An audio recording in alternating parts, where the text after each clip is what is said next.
kalau ada orang sakit kemana dia pergi Pak? Rumah sakit. Bu, kalau ada orang lapar di pinggir jalan kemana dia pergi? Rumah makan. Kalau motor bannya pecah pinggir jalan kemana dia pergi? Bengkel, tambal ban. Betul? Sepakat nih ya? Wah luar biasa nih Greg Balaraja. Pak, ini pertanyaan sebenarnya bukan sembarang pertanyaan, tapi ini pertanyaan adalah pertanyaan tauhid. Ketika kita punya masalah dalam hari-hari kita, betapa cepatnya kita connect kepada sesuatu yang bisa menyelesaikan masalah kita, betul? Perut lapar langsung connect sama restoran. Badan sakit langsung connect sama dokter. Motor ban pecah langsung nyarinya tambal ban, betul? Berarti kalau kita punya masalah belum connect kepada Allah, berarti kita belum kenal Allah sebagaimana kita kenal dokter ketika kita sakit.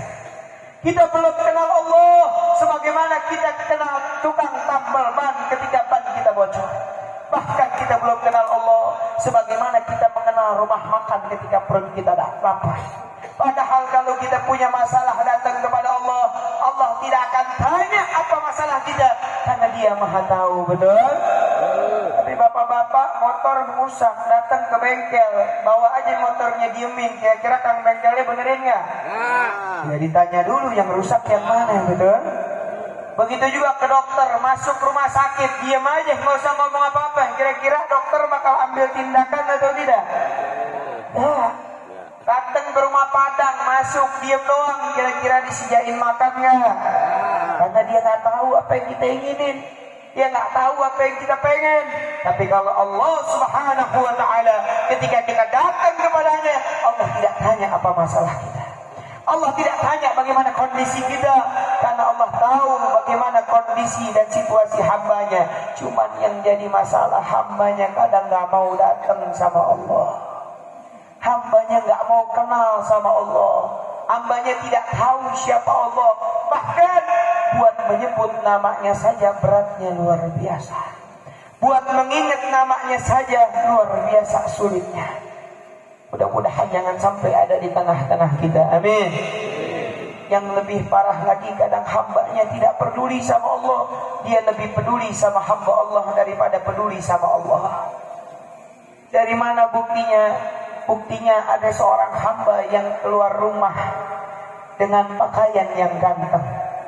Seorang hamba yang jalan ketemu orang dengan pakaian yang tampan, pakaian yang bagus, pakaian yang luar biasa indahnya, jasnya dengan begitu bagusnya, mobilnya dengan begitu bagusnya, pakaiannya dari ujung kepala sampai ujung kaki dibeli dengan harga yang mahal untuk bertemu manusia. Tapi kadang buat berjumpa dengan Allah dipakai pakaian yang paling jelek. Buat bertemu dengan Allah digunakan kendaraan yang paling jelek. Buat berjumpa dengan Allah digunakan sesuatu yang ala kadarnya. Sampai kata Allah di dalam Al-Quran dijelaskan ketika orang datang di hari kiamat berjumpa dengan Allah, yang dimana Allah tahu apa yang dia kerjakan di muka bumi. Allah tanya kepada mereka, apakah kau jadikan aku yang paling terakhir di antara hamba-hambaku, kata Allah. Kau tutupi pakaianmu di hadapan orang-orang lain, kau tutupi bajumu di hadapan hamba-hambaku, pakaianmu paling bagus, ucapanmu paling bagus, tingkah lakumu kau jaga dengan sedemikian rupa di hadapan makhlukku, tapi di hadapanku kau pamerkan dengan begitu dahsyatnya aurat-aurat. Di hadapanku kau pamerkan ucapan-ucapan yang buruk seakan-akan aku tidak mendengar. Di hadapanku kau keluarkan hartamu yang paling buruk, seakan-akan kau berikan aku sesuatu yang tidak ada harganya di dirimu, kata Allah. Apakah kau jadikan aku yang paling terakhir di antara hamba-hambaku, sementara hidupmu bisa sampai seperti ini aku yang berikan, kata Allah. Sementara hidupmu bisa diangkat seperti ini Allah yang berikan, tapi kita jadikan Allah yang paling akhir di antara kehidupan kita. Na'udzubillah min. Yang lebih parah lagi, aku panggil, aku memanggil karena aku rindu kepada hambaku. 5 waktu aku panggil, seakan-akan panggilan yang aku panggil kepada hamba-hambaku menjadi panggilan seperti noise atau bisikan-bisikan yang mengganggu kehidupan mereka. Allahu Akbar, Allahu Akbar. Azan lagi. Allahu Akbar, Allahu Akbar. Ntar dulu ya Allah, lagi sibuk. Hayya 'alas shalah.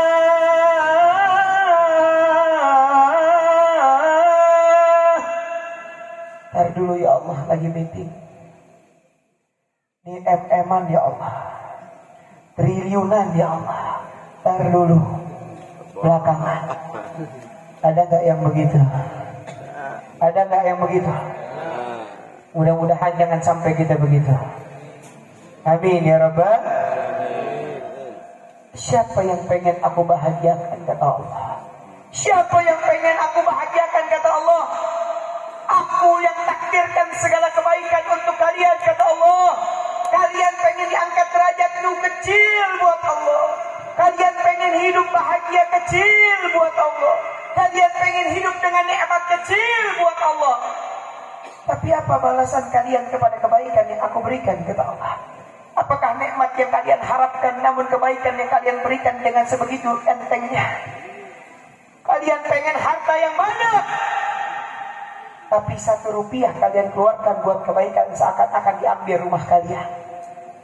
Kalian pengen hidup yang nikmat, menyebut nama Allah yang Allah janjikan ketenangan dalam hati, dalam Al-Quran, bahwa dengan menyebut nama Allah, Allah turunkan ketenangan buat kalian seperti membuang-buang waktu. Tapi kalian pengen nikmat, kalian pengen tenang. A'udzubillah min dzalik. Mudah-mudahan malam hari ini Allah pandang kita di tempat ini. Amin. Mudah-mudahan Allah berikan kebaikan buat kita. Amin. Ibu-ibu, bapak-bapak, acara semacam ini sering kita lakukan di mana-mana. Berapa banyak majelis menyebut nama Allah dan Rasulnya, bersalawat kepada Rasulullah. Firman-firman Allah selalu disodorkan oleh para kiai, para ustadz, para penceramah. 30 juz dalam Al-Quran dalam puluhan tahun mungkin sudah disampaikan oleh para ulama. Pengingat dan peringatan buat kita. Bahkan dari yang urusan dunia sampai urusan akhirat sudah disampaikan oleh para ulama tentang bagaimana keajaiban dan keagungan Allah. Tapi kadang ayat ini bagaikan angin yang tidak ada artinya dalam kehidupan orang. Urusan dunia Allah bilang orang yang mendapatkan ketakwaan kepada Allah. Wa man yattaqillaha, siapa orang yang bertakwa kepada Allah? Kalimatnya siapa? Siapa orang yang bertakwa kepada Allah, yang mau datang kepada Allah, yang mau mementingkan Allah, yang mau mengedepankan Allah, ij'al lahu makhraja. Aku akan kasih dia jalan keluar tanpa dia menyangka datangnya dari mana jalan keluar tersebut. Wa yarzuqhu min haitsu la yahtasib, dan aku akan kasih dia rizki tanpa dia menyangka datangnya dari mana rizki tersebut. Ini janji Allah, sering disampaikan oleh para ustaz, sering disampaikan oleh para ulama, sering disampaikan di mana-mana kita dengar. Tapi kita jadikan ayat ini sebagai angin yang kadang lalu begitu saja. Padahal janjinya Al-Quran, tidak ada keraguan dalam Al-Quran, yang dimana Al-Quran ini apabila diturunkan di atas gunung, lara'aitahu khasyan mutasadian min khasyatillah. Kalian akan lihat gunung itu akan hancur saking tingginya derajat Al-Quran. Tapi kadang Al-Quran ini hanya cuma sebatas angin lewat. Ada lagi orang yang kehidupannya pengen bahagia, kehidupannya pengen senang, punya urusannya, punya kedepankannya, punya sesuatu yang dia harapkan dalam hidupnya, hajatnya banyak, keinginannya banyak, pengen bahagiakan orang tuanya, pengen ini dan itu. Allah sodorkan lagi dalam Al-Quran, qul lillahumma malikal mulk tu'ti mulka man tasha' wa tu'izzu man tasha' wa tudhillu man tasha' biyadikal khair innaka ala kulli syai'in qadir. Allah bilang dalam Al-Quran, kekuasaan ada di tanganku, kata Allah, dan aku bisa kasih kekuasaan ini kepada siapapun yang ingin aku berikan.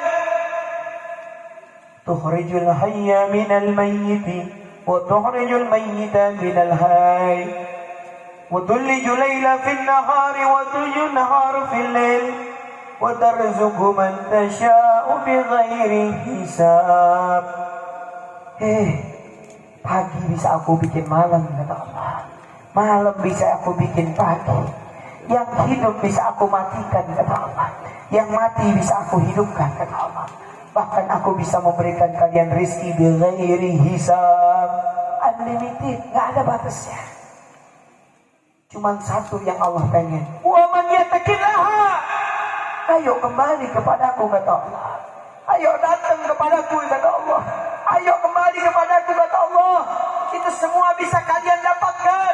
Itu semua bisa kalian dapatkan dengan cara satu, sujud dan kembali mengharap kepadaku, kata Allah.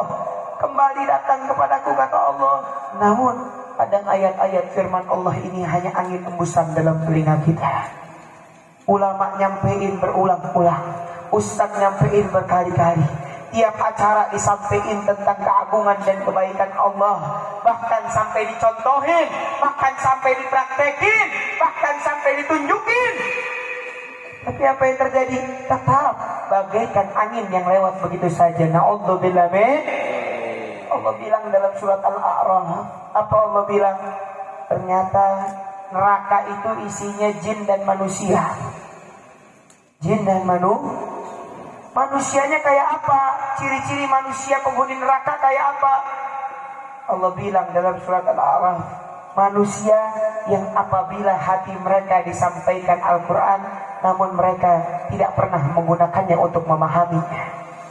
Mereka yang telinganya disampaikan Al-Quran, namun mereka tuli terhadap apa yang disampaikan. Mereka yang matanya dipertontonkan dan ditunjukkan keajaiban Al-Quran, matanya diperlihatkan keagungan ayat-ayat Al-Quran, tapi matanya buta, seakan-akan tidak melihat itu semua. Mereka yang lisannya ditunjukkan untuk mengucapkan Al-Quran, tapi seakan-akan bisu terhadap keagungan Al-Quran. Dan kata Allah, orang-orang semacam ini mereka lebih hina daripada hewan, bahkan lebih hina dari hewan ternak. Na'udzubillah min.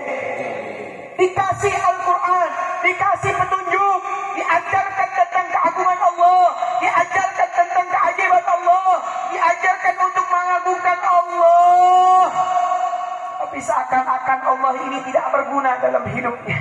Seakan-akan Allah ini jauh dari hidupnya. Na'udzubillah min. Mudah-mudahan pulang dari sini kita makin dekat sama Allah. Amin. Mudah-mudahan pulang dari sini kita selalu bersandar kepada Allah. Amin. Mudah-mudahan pulang dari sini kita menjadi orang yang senantiasa mengikuti apa yang Allah ajarkan kepada kita. Amin. Allah bilang, qad ji'tu, aku ini datang. Tadi Ustaz sudah menyampaikan, ud'uni astajib lakum, minta nanti aku kasih, kata Allah. Minta aku akan kabulkan. Kapan dikabulkannya? Yang mintanya kapan? Baik, saya selalu minta, kenapa nggak dikabulkan? Saya selalu berdoa tapi nggak dikabulkan. Ya, banyak orang minta nggak dikabulkan. Kenapa?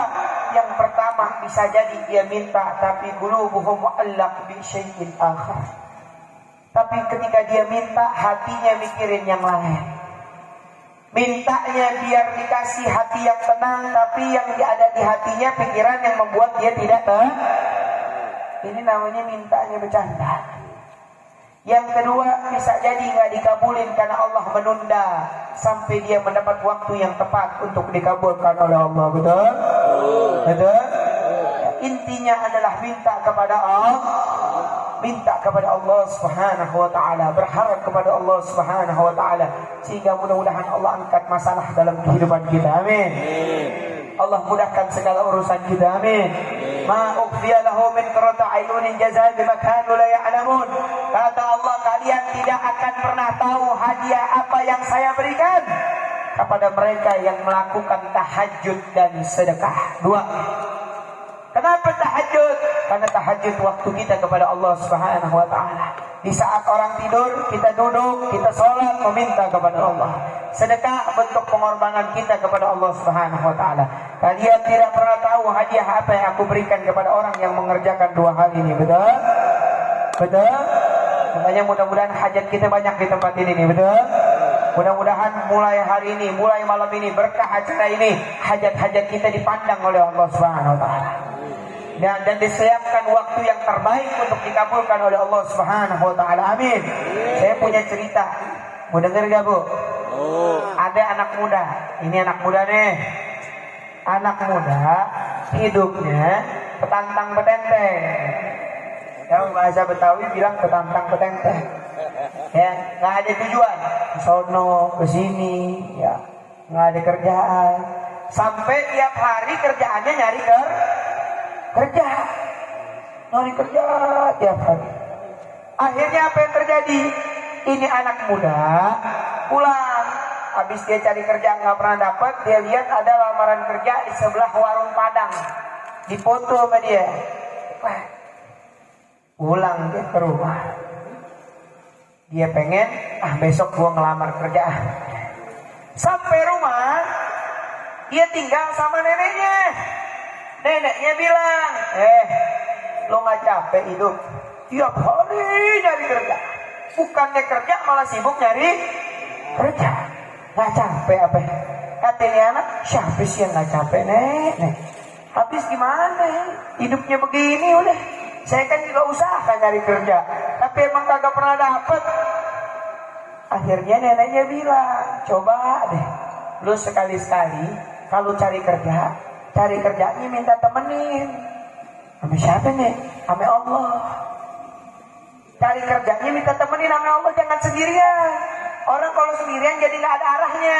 Minta temenin Allah biar Allah yang arahin. Ini anak muda, namanya anak muda, penasaran. Gimana cara minta temenin ini? Coba deh, kan lu seumur hidup gue tahu lu nggak pernah tahajud, kata nenek. Tahu, kali-kali deh lo tahajud, bilang sama Allah, ya Allah temenin saya dapat kerja. Anak muda yang nggak pernah hadir pengajian, hidupnya sibuk cari kerja, disuruh tahajud, bencana. Ya, Nek, subuh aja pusing gitu ya, pakai suruh tahajud lagi. Apa kata neneknya? Sekali-kali aja deh, kan mumpung lu mau nyari kerja nih. Ya, Nek, susah Nek. Tuh sekali aja sekali. Ya 2-3 hari aja deh. Bismillah biar lu dapat kerja, biar Allah yang nemenin. Akhirnya ini anak pamit ke kamar. Sampai kamar dia mikir, bener juga ya, apa salahnya sih dicoba? Nah, ada salahnya coba. Akhirnya ini anak pasang alarm. Bismillah dah. Kebetulan besok paginya dia mau ngelamar kerja di tempat yang dia ngeliat itu gambarnya di warung Padang. Lokasinya di Sudirman, kantornya. Akhirnya ini anak pasang alarm. Dia niat pasang alarm biar besok bisa bangun tahajud. Akhirnya apa yang terjadi? Ini Pak, saya ceritain dulu sedikit. Ini lamaran kerjanya kurang lebih jam 6:30 pagi. Jam 7 pagi dia harus sudah di sono. Akhirnya apa yang terjadi? Dia pasang alarm. Begitu jam 3:30 bunyi handphonenya. Bangun dia dengan beratnya, dengan letihnya. Nah, kan orang kalau jarang tahajud mah letih luar biasa bangun. Dengan beratnya, dengan letihnya, dengan capeknya, ya, dengan penuh penyesalan. Kalau itu gue tidur lagi. Akhirnya dia wudhu, dia sholat itu tahajud 2 rakaat. Dia minta sama Allah. Mintanya juga singkat, namanya nggak pernah tahajud. Ya Allah temenin saya kerja, biar dapat kerja. Ya Allah capek begini mulu. Udah, habis itu apa yang terjadi? Dia rebahan lagi nih anak. Sampai niatnya menunggu subuh, ternyata akhirnya begitu azan subuh, sebelumnya dia ketiduran, akhirnya dia bangun kurang lebih jam 5.30. Loncat dia langsung, ya Allah, udah terang, hampir mau terang. Langsung dia sholat subuh buru-buru. Habis sholat subuh, ketiduran lagi. Nanggung masih jam 7. Jalan, rebahan lagi deh. Tiduran lagi.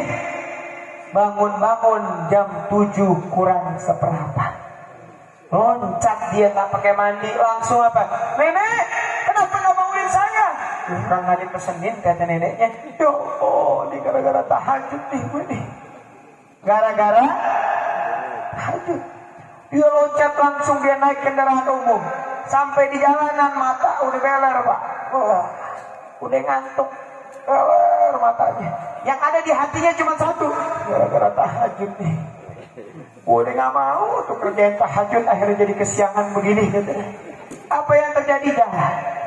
Dia jalan naik angkot Pak, duduk di depan bangku supir. Sampai angkot, kan kalau duduk bangku supir nih adem Pak, tangan keluarin, adem. Akhirnya apa? Ketiduran. Dia mau ke Sudirman, ke bawah sampai Tanabang. Sampai Tanabang, supirnya bilang, dek, udah mentok nih, Pak turun. Loncat dia, Pak ini di mana Pak? Tanabang. Ya Allah, kok jadi Tanabang? Saya mau ke Sudirman. Lah nggak bilang, kalau bilang saya bangunin kata abangnya. Nah sama aja nih abang juga. Yang ada di hati dia cuma satu Pak, apa? Nih gue gara-gara dia naik busway. Begitu sampai di busway, dia pegang prinsip, saya jangan duduk dah. Akhirnya kalau duduk ketiduran lagi. Ini waktu demo jam 7:30, lamaran kerja jam 7. Dia diri. Nah, sebelum dia diri, busway masih kosong. Dia duduk, nggak lama ada bapak-bapak masuk. Dia bilang, Pak, tukeran Pak, Bapak duduk, saya diri, sebab saya takut telat, takut ketiduran. Oh yaudah deh, silakan deh. Ya, bapak-bapaknya duduk, ini anak diri. Jalan terus jalan. Ya, ini bapak berterima kasih karena udah dikasih bangku. Akhirnya sampai di kantor tersebut di wilayah Sudirman. Sampai di Sudirman, apa yang terjadi? Antriannya penuh yang mau ngelamar kerja. Ayo, nangis dia, ya Allah. Oh jadi begini. Yang ada di hati dia apa?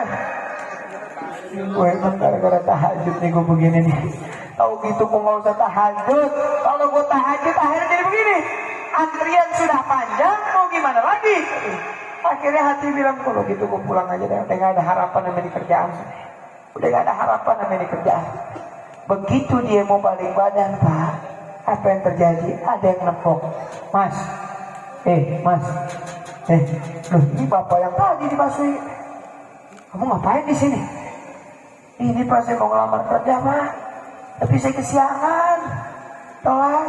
Oh, memang ya, saya kerja di sini kata di bapak. Oh, bapak kerja di sini? Iya.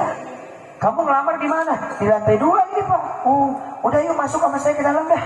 Loh, jangan Pak, kan saya telat. Oh, iya, saya juga telat. Ini ngantri karena saya telat kata dia. Udah kamu tadi udah ngasih saya duduk, ayo dia masuk bareng sama saya. Masuk ke dalam Pak. Yang tadinya yang lain ngantri, dia masuk duluan. Jalur VIP. Langsung mukanya, ya Allah, kok bisa begini? Yang tadinya dia nyusulin tahajud, tapi dia bilang sama yang ngantri tuh kan, lo pada ngantri gak tahajud sih lo. Nih jalur VIP nih, tahajud. Ternyata kalau Allah sudah ikut campur, Allah uji hambanya. Tapi kalau kita sudah jadikan Allah pegangan dalam kehidupan kita, ujian sebesar apapun kita nikmatin dan kita jalanin tanpa balik arah, maka Allah yang akan menemani perjalanan beliau dalam kehidupan kita hari demi hari. Betul? Terbanyak tuh ada begini, ada begitu, tapi kita nikmatin karena kita tahu Allah sudah ikut campur dalam aktivitas kita. Betul? Tapi kalau Allah tidak pernah diajak ikut campur, jalan bawa diri, bawa ini, begitu ada masalah, ini emang nih ya, gue nih begini. Makanya mudah-mudahan malam hari ini kita bisa ajak Allah bersama-sama dalam kehidupan kita. Amin. Yang tadinya punya masalah, mudah-mudahan malam hari ini dengan kita hadir di sini kita jadi mencoba keajaiban Allah Subhanahu wa taala. Amin. Ya, mencoba kebaikan dalam kehidupan kita. Amin. Saya punya cerita nih Pak, dulu saya di Kalideres. Tahu Kalideres? Ini kisah nyata. Sebenarnya kalau mau ngomongin kisah nyata banyak, tapi ini jadi inspirasi buat kita. Saya di Kalideres, saya ngisi pengajian waktu itu, bulanan. Ya, ngisi bulanan, saya bahas tentang bagaimana seseorang untuk lebih dekat kepada Allah, kembali kepada Allah, dan yakin kepada Allah dalam segala aspek kehidupan. Saya tak ajarkan dengan firman Allah. Sampai selahir tuh saya bilang, percaya gak sama Allah? Percaya. Yakin gak sama Al-Quran? Yakin. Percaya sama Al-Quran? Percaya. Betul. Kalau gak percaya kan kafir. Bahaya Pak kalau gak percaya sama Al-Quran kan kafir. Akhirnya apa yang terjadi? Saya ajak masyarakat untuk meyakini hajatnya, meyakini keinginannya, meyakini kehidupannya, bahwa segala sesuatu apa yang kita inginkan, kalau Allah sudah berkehendak maka tidak ada yang mampu menghalanginya. Betul? Ya, cuman kadang manusia kalahnya di ujian. Begitu dapat ujian, seakan-akan Allah ini gak ikut campur sama saya. Padahal kalau ada ujian justru Allah ikut campur berarti. Kalau gak diuji kita bingung, mulus-mulus aja. Ini di Kalideres ada satu orang Pak, kebetulan kalau nggak salah DKM-nya. Ketika saya sampaikan firman Allah, saya sampaikan hadis Nabi, dia dengerin, nyimak. Nggak tahu apa karena masalahnya banyak apa gimana. Dia dengerin terus. Sampai begitu dia pulang, bulan depannya saya datang lagi. Begitu saya datang lagi, saya dipeluk. Beb, makasih banyak, Beb. Waduh, dia bilang, kenapa ini orang? Makasih banyak. Beb, saya sudah berjalan 2 tahun pengen beliin orang tua saya kulkas, tidak pernah kesampaian. 3 hari habis pengajian bulan kemarin saya Allah kasih saya kulkas baru, Beb, buat orang tua saya. Loh, kok bisa? Siapa yang ngasih? Itu saya cuma ngerjain tahajud, Beb, 3 hari, Beb. Saya yakin tahajud memang ujian banyak, tapi Allah kasih rezeki. Tiba-tiba sekarang orang tua saya punya kulkas baru, saya sampai ditenteng dikasih satu kulkasnya. Subhanallah, memang kalau udah Allah ikut campur dalam kehidupan kita, semua masalah jadi kecil. Amin. Ya, semua jadi terlihat enteng, semua jadi terlihat kecil. Ya, makanya acara maulid ini kita pengen pulang bawa hikmah. Amin. Mudah-mudahan warga Grand Balaraja menjadi orang-orang yang yakin sama Allah Subhanahu wa taala. Pak, sholat kalau ragu nggak sah sholatnya. Bayangin, keutamaan yakin itu kayak apa? Orang sholat, kita tusolli ma'asyak wa tasih sholatuh. Orang yang sholat pakai keraguan, gak sah. Orang sholat merasa wudunya, kayaknya saya gak ada wudu, batal. Kuncinya ada di dalam keyakinan. Ya. Orang tayamum, ya. Tapi kalau dia yakin ada air, gak sah tayamumnya. Ini masalah yakin, Pak.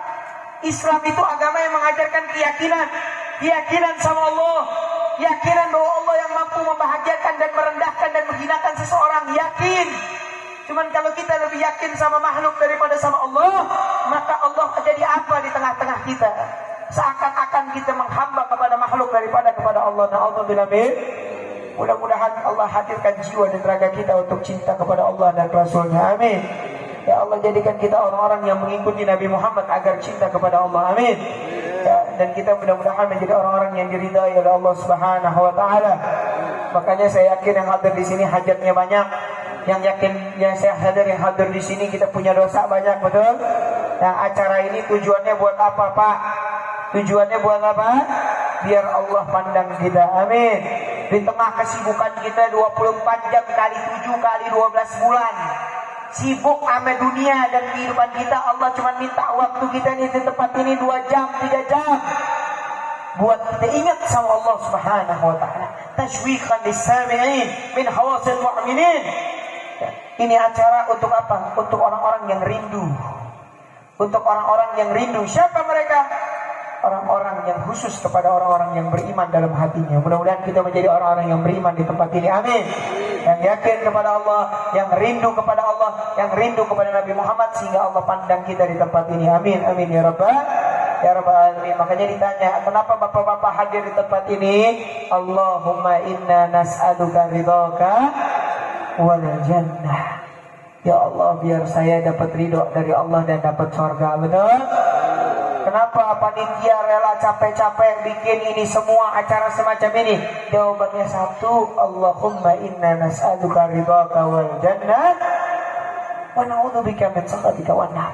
Biar Allah ridho sama saya. Kalau Allah ridho, apa yang kita pengen dikasih. Amin. Kenapa yang main hadroh rela mukul dari acara awal sampai selesai? Allahumma inna nas'aluka ridhaka wal jannah wa na'udzubika min sakhatika wan nar. Biar Allah ridho sama kita. Betul? Betul? Kenapa ibu-ibu rela suaminya kawin lagi? Rela nggak, Bu?